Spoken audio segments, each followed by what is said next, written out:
Hello everybody, welcome back to another video. Today I'm going to be going over the best ways you can fix your gut health. First is to eat fiber-rich and probiotic-packed foods. Fiber is a plant-based nutrient that reduces the risk of metabolic diseases by stimulating the growth and diversity of good bacteria in the gut.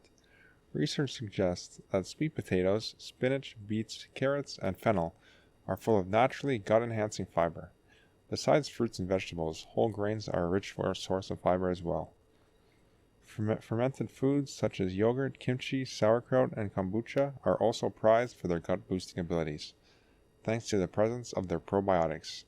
Yogurt specifically may calm gastrointestinal conditions like diarrhea, inflammatory bowel disease, and constipation.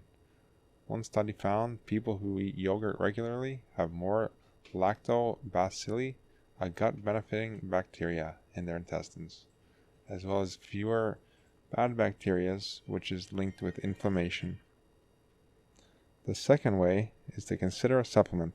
Probiotic supplements have become increasingly popular as the word of importance of gut health continues to spread. While probiotic supplements aren't the fix-all and magic pill, there is some evidence that they can help a lot. Now, the supplement I recommend is Sinogut. This supplement, for me personally, has fixed pretty much all my digestive issues I had. I've done a couple videos mentioning it, but this supplement really is amazing. So I'll leave a link to that in the description if you want to check it out. The third is exercise. Now, movement is medicine for so many parts of the human body, including the microbiome. In both animal and human studies, researchers have found that exercise promotes an increase of diversity and healthy bacteria in the gut. Exercise overall is just extremely important for your health and positivity of your life.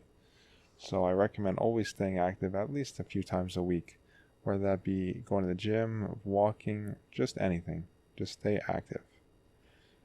And the fourth and final is to reduce your stress. Stress isn't just about mental. Think about the butterflies you feel when you're excited or anxious in your stomach. Well, experts in gut health often call the gut the second brain.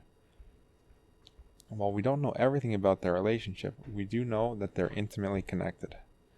Research suggests that anxiety and depression are affected by the gut and vice versa.